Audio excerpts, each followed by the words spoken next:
Jim, we've received several questions sent into the Late Night Drive-Thru about the Mulkey brothers. So I feel like this is a good time to combine a few of these together. Let's talk about Mulkey Mania, baby. Mulkey Mania running wild in Anderson, South Carolina. Whenever I think of Crockett Cup 87, I think of that opening montage video, and it has a fan there holding the sign that says Mulkey Mania.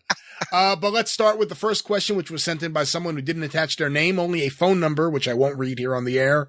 On the March 28th, 1987 episode of World Championship Wrestling, the Mulkey brothers got their only win. What did people inside the industry think of them?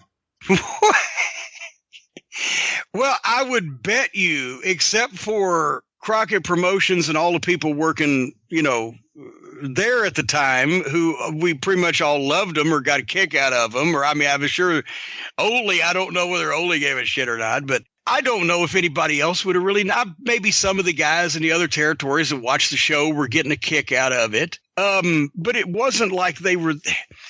Here's the thing. In those days, everybody in the territories was working 6 and 7 nights a week. A lot of the wrestlers did not have a chance to watch any other television besides their own show to see them on it. And some of them didn't even do that. A lot of the guys in Memphis never saw a lot of Memphis TV because they were, after they got finished being on it, they might be in the fucking shower when the next big angle took place or whatever the fuck. You didn't have time. So I'm not trying to downplay that Randy and Bill Mulkey were not a big deal, but they were a bigger deal to the fans that were watching TBS wrestling than they were to anybody else in the business, except us guys who knew them. And I especially got a kick out of it. I named it Mulkey Mania. They got the boys' attention because here was these two fishy white, pale, I mean, not only nondescript body, but in Bill's case, he was so painfully thin and his fucking chest was concave and just no muscle definition whatsoever. And Bill was almost an albino and Randy was very pale and blonde. And they were legitimate brothers from Anderson, South Carolina, and they had trained and gotten a spot as job guys, and they come in, and everybody kind of scoffed at the way they looked at first. And they go out there, and not only can they work better, and talking about being able to take moves and to do things and not hurt the stars and not make it look fucking phony like some of the fucking, job guys that were inexperienced might. They could work, but also they took, especially Randy, these insane for the time or any time bumps.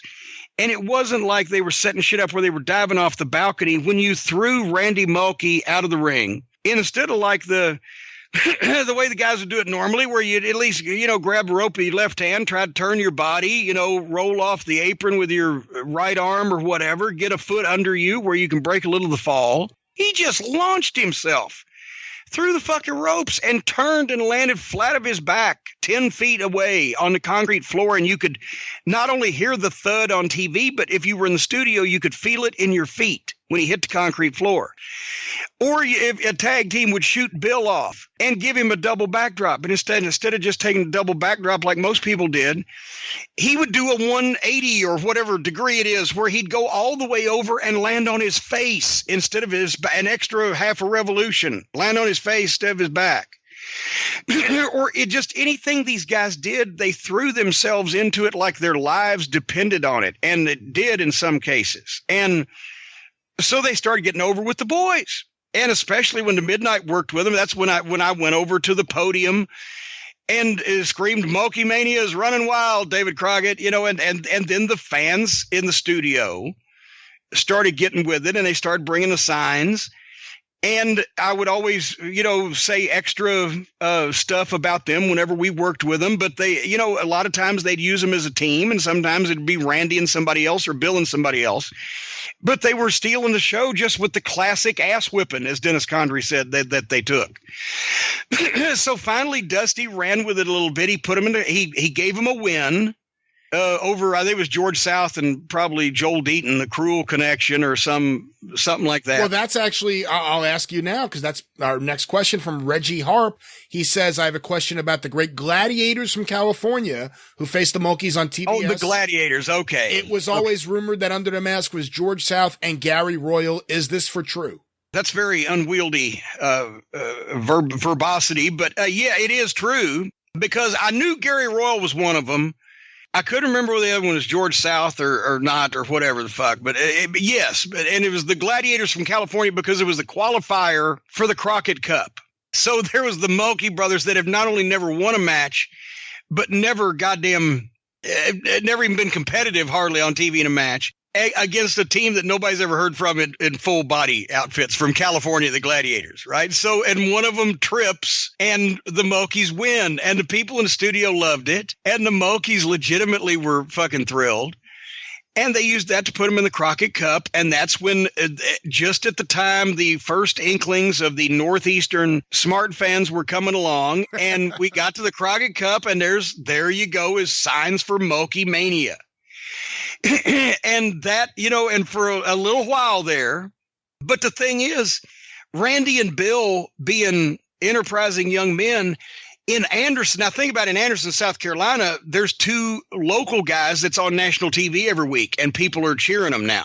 So this was a big deal in Anderson, even though their whole deal was that they couldn't whip anybody and never won a match. So they started selling Mulkey Mania red and yellow T-shirts in stores, and like in the you go to the convenience store off the goddamn interstate, and there's fucking next to the live bait is T-shirts of Mulkey Mania, the local sports heroes. It was fucking great. And then still to this day, they have fans down there. And they come to the Charlotte reunions every once in a while. Eventually, they disappeared off NWA TV. Do you know why? Yes, I do. Let's say that Randy, one of the ways that Randy celebrated his newfound celebrity was by consorting with a local Greenville, South Carolina citizen, probably somewhere out back of the Memorial Auditorium, who had not yet attained the age of consent. Oh. And nobody knew this at the time except for the authorities later on. And Randy had to interrupt his wrestling career for a few years there. Wow. Well, how do we end this on a better note? Jeez, didn't know that. But no, everything's fine now. I saw them, and they're both of them as big as a house now. So they're healthy and well fed. Mama Mulkey still taking care of Randy and Bill down there in Anderson.